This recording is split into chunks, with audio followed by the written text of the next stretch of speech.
মৃত্যু তোমারে একদিন একদম নিস্তব্ধ করে দিবে। সেদিন দেখবে সবাই ব্যস্ত, তুমি কেবল শান্ত। সেদিনও দোকান খুলবে, সেদিনও রোদ উঠবে,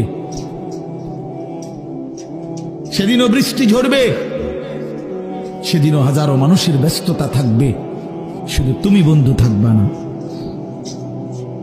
তুমি বন্ধু থাকবা না। হ্যাঁ প্রিয় ভাই আমার, এটা জরুরি বিষয়, বুঝতে শিখো।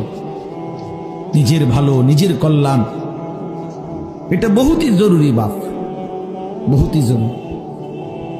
যাই হোক, আমি লম্বা করে ফেলছি আমার কথা। তৃতীয় কথা হলো দলালাত, কোন ব্যক্তি হকের রাস্তা, জান্নাতের রাস্তা, সঠিক রাস্তা থেকে পথ হারিয়ে ফেলা, কুফরির মধ্যে লিপ্ত হলো, শিরিকের মধ্যে লিপ্ত হলো,